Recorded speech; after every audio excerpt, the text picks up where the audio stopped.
Ministros do Supremo não caminham, eles levitam, como se eles estivessem acima do bem e do mal. O senhor tem essa sensação? Isso não é bom. Eu votaria no presidente Jair Bolsonaro. Por quê? Por quê? Porque, como ex-juiz, não poderia jamais votar em alguém que, primeiro, foi presidente durante 8 anos, deu as cartas durante 6 anos no governo Dilma e que foi condenado em 4, se não me falha a memória, 4 processos crime. Fala pessoal, quero deixar esse vídeo aqui com o ex-ministro Marco Aurélio. Aqui nesse vídeo ele vai falar sobre Alexandre de Moraes, vai falar sobre o dia 8 de janeiro e sobre esse envolvimento de Alexandre de Moraes com esse julgamento do dia 8 e com relação ao julgamento também de Jair Bolsonaro, ao qual ele está investigando e é o relator desse caso. Então aqui o Marco Aurélio vai expor toda a verdade, muitas coisas que muitas pessoas não sabem, ele vai revelar, até porque ele é um ex-ministro do Supremo Tribunal Federal. Ou seja, é uma das pessoas que estava por dentro de todos os assuntos que aconteciam ali dentro. E também ele vai falar sobre essa questão do Lula, que ganhou os direitos políticos, sabe, que tiraram ele da cadeia. Então ele vai falar de tudo isso nesse vídeo. Fica comigo nesse vídeo para que você fique por dentro de tudo que aconteceu no STF através do ex-ministro Marco Aurélio. Mas antes, se você não está inscrito aqui no canal, inscreva-se, deixa aquele like, curte, comente, compartilhe esse conteúdo. E vamos lá para esse vídeo. E saí muito satisfeito, como eu disse a você, com o sentimento de dever cumprido. E o Supremo é o Supremo com a composição atual. Podemos não concordar com este ou aquele integrante, mas paciência. Ele tem uma cadeira vitalícia e deve perceber que essa cadeira é vitalícia para que ele atue com absoluta independência. Integrante do Supremo não está engajado em qualquer política governamental, em qualquer política econômica. A única política admissível é institucional, para tornar prevalecente a lei das leis do país, que é a Constituição Federal, que a todos indistintamente submete, inclusive submete os integrantes do Supremo. Os ministros do Supremo não caminham, eles levitam, como se eles estivessem acima do bem e do mal. O senhor tem essa sensação? Isso não é bom. Eu faço uma leitura das últimas eleições. A sociedade brasileira não se conformou com o sepultamento da Lava Jato. Tanto assim que o juiz Sérgio Moro foi eleito senador da República. Tanto assim que a mulher do juiz Sérgio Moro foi eleita por São Paulo deputada federal. A nossa sociedade, quer queiramos ou não, ela almeja estabilidade, ela almeja segurança jurídica. E eu mostrei um inconformado, inclusive houve um episódio interessante, porque quando eu me pronunciei a favor de Sérgio Moro, eu estava com um livro sendo composto em minha homenagem no Rio de Janeiro. Me pronunciei porque não podia conceber que um herói nacional que prestou um relevantíssimo serviço à nação em termos de combate à corrupção, passasse a ser excomungado. E a nossa Constituição Federal precisa ser mais amada pelos brasileiros, especialmente pelos homens públicos. Especialmente pelos ministros do Supremo? Também os ministros do Supremo. E eles devem perceber a importância do pronunciamento. Depois que o Supremo bate o martelo, você não tem a quem recorrer. Não adianta fazer uma carta, por exemplo, ao Santo Padre. Claro. Não adiantará nada. É a última palavra. Então, a responsabilidade dos integrantes é muito maior do que a responsabilidade daquele que está na pedreira da magistratura, que é a primeira instância. A responsabilidade é enorme. Que os ocupantes hoje do Supremo percebam essa responsabilidade. O Supremo é competente para julgar os arruaceiros. Não me refiro, porque eu penso que não houve tentativa de golpe. Os arruaceiros de 8 de janeiro, a resposta é desenganadamente negativa. O senhor já imaginava naquela época, ministro, que haveria tantos outros inquéritos, tantas ramificações que viriam dali, ou o fim do mundo ficou maior do que o senhor pensava inicialmente? Eu aprendi desde cedo, Rosiane, que a coisa que começa errada tende a chegar a um ponto em que o erro será maior ainda. O inquérito começou mal. Começou mal por quê? Porque foi instaurado pela própria vítima, o Supremo. E aí nós sabemos que inquérito é instaurado por provocação da polícia ou provocação do Estado acusador, que é o Ministério Público. Mas ainda, ao invés de partir-se para algo republicano, que é a distribuição do inquérito, pensou-se a dedo o relator, o ministro Alexandre de Moraes. E se desconhecendo também que o exemplo vem de cima. A repercussão nos demais patamares do judiciário é péssima. É péssima no que o Supremo, e não há um órgão acima dele para corrigir as decisões que prolata, não dá em si o exemplo em termos de organicidade do direito. Eu sou insuspeito para falar sobre o ministro Alexandre de Moraes, porque quando caiu o avião e faleceu o ministro Teori Zavascki, eu estava na Serra, no Rio de Janeiro, e os jornalistas me telefonaram: e agora, ministro? Eu disse: agora? O presidente da República tem um homem talhado para o cargo que eu conhecia há muitos anos. Foi do Ministério Público, professor universitário, né? Secretário de Segurança Pública do prefeito Kassab, secretário de Administração e de Segurança Pública do governador Geraldo Alckmin e ministro da Justiça. Mas também quando eu tive que dizer que para ser xerife apenas faltava a estrela no peito e o revólver na cintura, eu disse, como bom carioca e com muita espontaneidade e, acima de tudo, apegado à síntese de todas as virtudes, que é a coragem. O senhor acha que alguns ministros se acham acima da Constituição? É ruim quando isso ocorre. A autoestima é condenável. Nós devemos ter, mesmo judicando no Supremo, os pés no chão. E devemos atuar com a visão aberta, admitindo, inclusive, a possibilidade de um equívoco em um julgamento. Claro. Isso é ruim, quando se sentem acima da própria instituição. Como manter a independência tendo de passar por todo aquele processo político de beijamão no Senado, da própria sabatina no Senado, muitas vezes de toda uma articulação política entre lideranças de um partido e de outro? São fases que são ultrapassadas. E eu sempre dizia na bancada que não se agradece com a capa de julgador.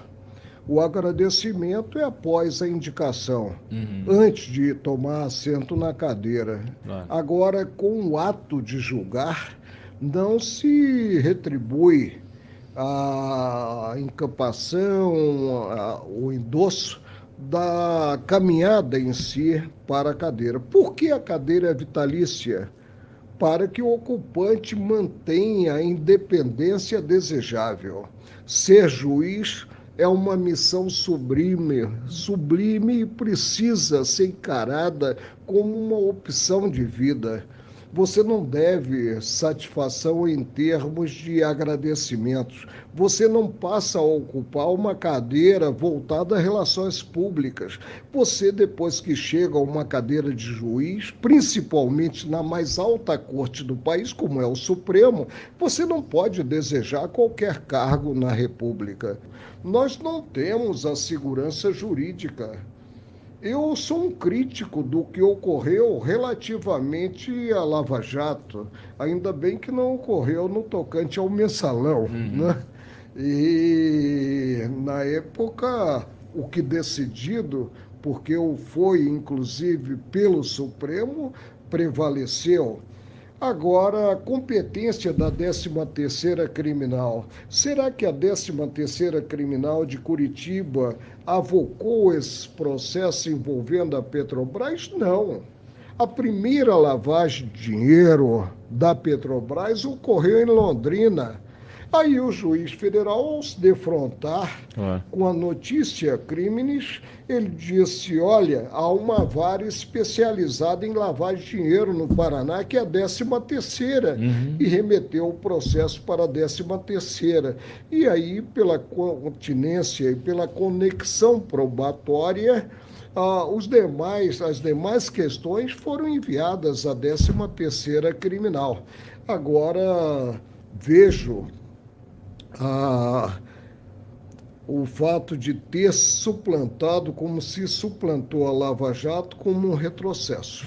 Porque não se pode ter execução da pena antes da culpa formada, antes do processo crime chegar ao seu termo. Essa inversão é uma inversão contrária à ordem jurídica.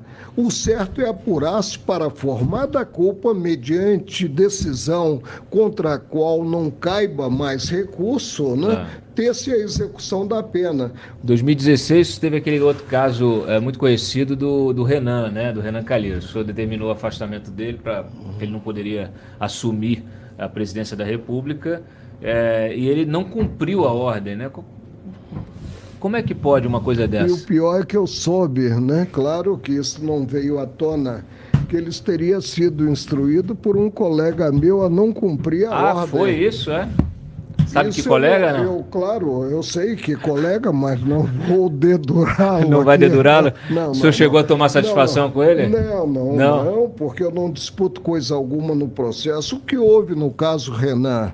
O Supremo tinha acabado de assentar que não poderia assumir a cadeira de presidente da República quem respondesse a processo crime. Por quê? Porque o presidente da República, quando admitida a denúncia contra ele em crime comum, ele fica suspenso do exercício por 120 dias.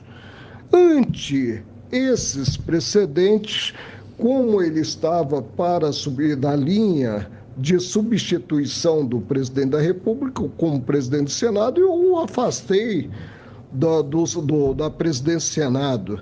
Aí se diria, bem, mas ele não podendo assumir, se passava ao seguinte, como pulando a casa? O integrante do Senado é mais do que a Casa Legislativa, chegando-se na substituição ao presidente do Supremo. O presidente do Supremo, então, faria as vezes do senador, substituindo o presidente da República, o sistema não fecha. O senhor deu uma entrevista e declarou seu voto no Bolsonaro. O que disse? Disse que sou contrário às polarizações. Mas peraí, deixa eu concluir. Que o senhor disse isso, aí não sei porquê, sei lá, uma semana depois, sem serem entrevistados, diversos ex-ministros começaram a se manifestar pelo Lula, né? O Joaquim Barbosa gravou vídeo, Celso de Mello, que, né, me surpreendeu de ter se manifestado sobre política, né? Não é se manifestou sobre A ou B ou C, mas ninguém perguntou, ele foi lá e se manifestou. O Carlos Veloso também.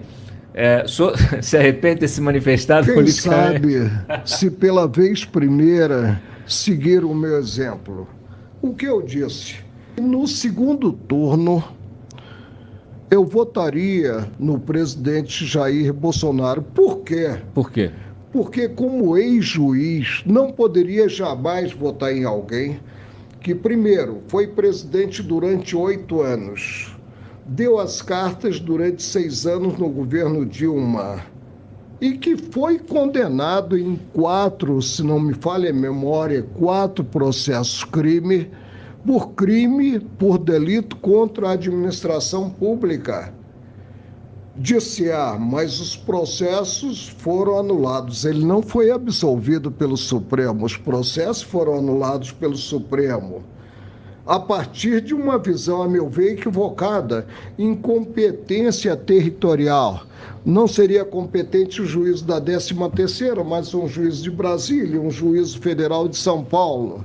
Quando nós sabemos que a incompetência territorial é relativa e ela preclui com o término do processo crime, mas o Supremo resolveu ressuscitar politicamente o ex-presidente Luiz Inácio Lula da Silva.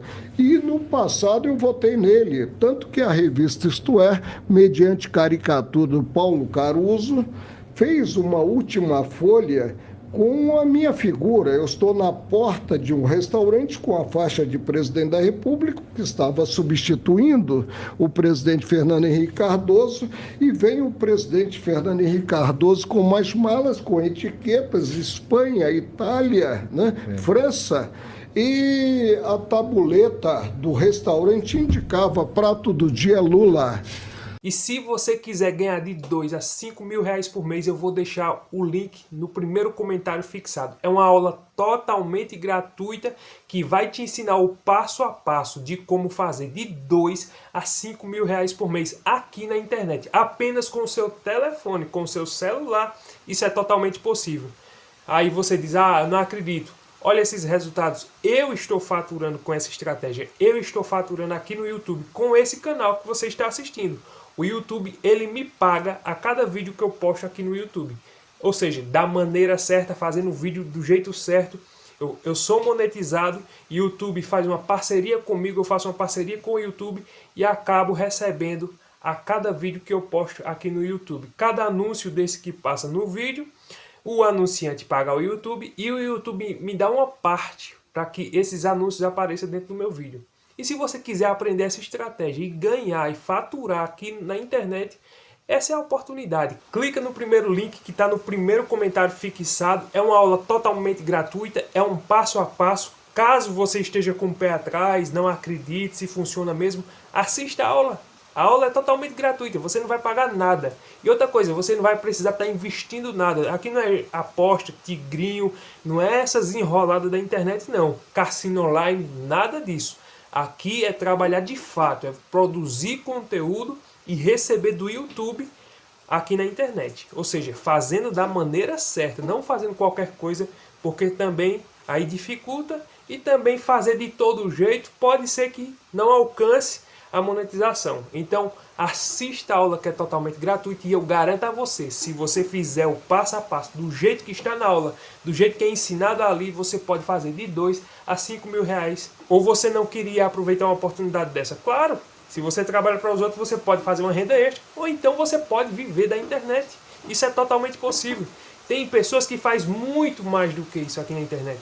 Ou seja, aproveite essa oportunidade, aprenda, assista a aula que é totalmente gratuita, não vai cobrar nada, você vai ver o passo a passo ali, você vai ver como funciona essa internet aqui na internet, e se for do seu interesse, você aplica. Também se não for, tá tudo bem. Então aproveite essa oportunidade que eu tenho certeza que você vai ser muito beneficiado.